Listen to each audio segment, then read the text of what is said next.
我不是怕学不会 AI，突然发现大家正在做的工作，我好像已经有点看不懂了。大家好，我是 AI 小强。以前有人问我，你都40岁了，为什么还要学 AI？ 学 AI 不会很难吗？真的有必要把自己弄得那么累吗？说真的，我一开始会注意 AI， 确实是因为黄仁勋一直在讲AI 的新科技。再加上台积电晶片、人工智能这些新闻每天都看得到，看久了以后，我就觉得这些东西好像真的离我们越来越近。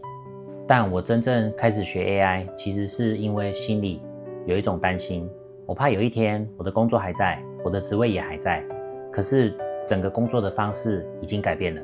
而我却完全不知道大家在做什么。我是做工程的，平常接触的事情大部分都跟 GMP 工程相关，像是设备文件、异常调查、改善案、SOP、CAPA、US， 还有会议记录。以前做这些事情，我会自己找资料，自己整理内容，再自己跟厂商一起慢慢把文件写出来。一份文件花半天，甚至花一整天都很正常。可是现在开始好像有点不一样了。有人开会的时候直接用 AI 录音转成文字，再自动整理成会议记录，有人用 AI 协助整理 PPT 报告，有人用 AI 分析，甚至协助判断化学结构在不同制程的变化，有人也可以在很短的时间里完成以前需要好几个小时才能完成的事情。当我看到这些变化的时候，第一个感觉其实是哇，真的很厉害，感觉很先进。我不是马上觉得 AI 要来取代我，而是开始意识到一件事，工作内容可能没有消失，但是工作的方式已经开始改变了。以前讲到 AI， 有些人第一个想到的可能不是工作，而是 AI 可不可以帮我在股票大赚一场。我承认我以前也会好奇，可是后来我觉得真正让人担心的可能不一定是明天突然失业，而是有一天公司开始导入新的 AI 工具，开会的时候大家已经在讨论产线怎么用 DCS 做自动化，怎么建立资料库，怎么用资料分析找出问题。同时讲的每一个字，你明明都有听到，可是组合起来之后，你却不知道他们到底在讲什么。你还是坐在同一个位置，还是每天正常上下班，可是你会慢慢感觉到自己离工作的核心越来越远。别人已经开始用新的方法解决问题，你却还在用以前的方法照本宣科。别人1个小时完成的事，你就算努力加速加快，还需要半天。不是因为你不努力，也不是因为你能力不好，只是因为工具已经改变了，而你还不知道怎么使用。我真正害怕的其实是这件事。可是说真的，40岁要重新学一个新东西，确实没有想象中容易。白天要上班，工作做不完，下班之后脑袋还在想公司的事情，回到家有家庭有生活，有时候坐到电脑前面，人已经放空一轮了。打开网络一看，到处都是新的 AI 工具。今天有人说这个工具好用，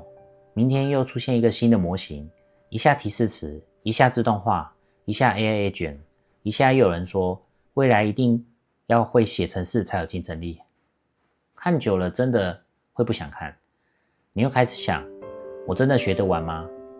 我现在才开始，是不是已经太慢了？别人都用那么多工具，我连一个都还没碰。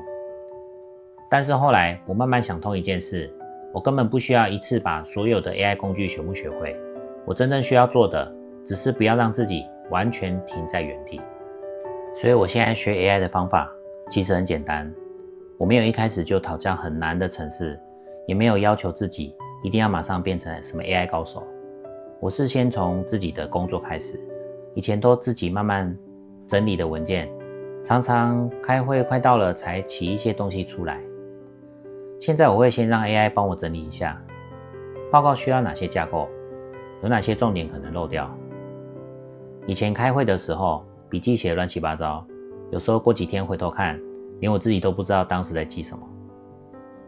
现在我会把那些零散的笔记交给 AI， 请他帮我先重点整理，我再根据实际状况修改，真的快很多，也比较不会因为觉得麻烦就一直不想处理。遇到一个看不懂的名词，我就直接问 AI， 请用普通上班族听得懂的方式解释一次，看不懂一次就再问一次。他讲的太难，就叫他讲简单一点。我不知道怎么开始，我就叫他一步一步带我做。慢慢的我发现，我不一定要跟 AI 比谁比较厉害，我要做的是学会怎么让 AI 帮我工作。以前我看到 AI 的时候就会想，它到底能帮我什么？现在我会先想，这件事是不是可以先请 AI 帮我消化一下呢？最近这几天我其实也很有感觉，像我在做 AI 小强这个频道，一开始我也不知道脚本要怎么写，不知道主题要怎么接，也不知道要怎么把心里那种感觉变成可以讲出来的话。可是我就一段一段丢给 AI， 请他帮我整理，我再把它改成自己的语气。有时候一改就会发现，这句不像我，这段太正式了，这里要再口语一点。慢慢改到最后，它就不是 AI 帮我写的稿而已，它变成我跟 AI 一起整理出来的想法。这件事让我更确定一件事， AI 不是帮我变成另外一个人， AI 是帮我把原本说不清楚的自己慢慢整理出来。只要开始有这个想法，工作的方式就会慢慢变得不一样。我觉得40岁之后，最让人害怕的不是承认自己不会，而是明明知道世界正在改变，却因为怕丢脸、怕麻烦、怕学不会，最后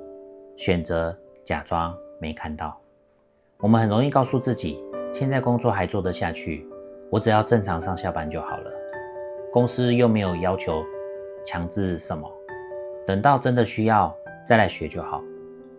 可是很多改变不是等到公司正式通知你的那一天才突然开始的，等到你真的感受到差距的时候，那个差距可能已经累积很久了。我不想等到有一天别人都已经开始用新的方式工作，我才站在旁边问你们到底在做什么。我也不想有一天看着自己已经做了10几年的工作，却突然觉得好陌生了。所以我现在学 AI 不是因为我完全不怕，正是因为我怕，所以我决定先往前走一点。所以第8步，我想跟大家分享的是，我不是怕学不会 AI， 我真正怕的是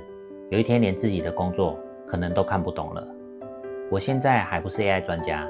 未来有没有可能呢？搞不好哦。但是现在很多 AI 工具我还不会，很多名词我也还在学。有时候看到一些 AI 教学创作者做得很厉害，我一样会觉得自己是不是太慢了。可是现在的我至少愿意打开 AI， 愿意问一个问题，也愿意每天试一点。就像这几天我也还是一边上班一边想 AI 小强下一部影片要怎么讲，有时候很累，有时候也会怀疑，我这样真的有人要看吗？我讲的够不够好？我是不是想太多了？可是当我把这些想法打开来，跟 AI 一来一回讨论之后，我发现自己至少没有停在原地。我不是突然变得很厉害，但我开始把原本只会放进脑袋的想法变成一支一支影片，这对我来说就是一种进步。因为我相信我们不一定要比别人比，慢一点没有关系，但至少不要停。40岁最大的敌人有时候不是学不会，而是工作一天已经很累了，回到家就不想动，再加上我们很容易觉得现在才开始会不会太晚了，结果第一步都还没跨出去，时间就一直过去了。我学 AI 不是为了证明自己有多厉害，我只是希望几年后回头看，不会后悔自己当初明明看见了变化，却一直没有行动。我是 AI 小强，一个40岁开始学 AI 的工程人。会使用工具也是一种能力，开始之后才不会有一天连自己的工作都看不懂。我们一起慢慢变强。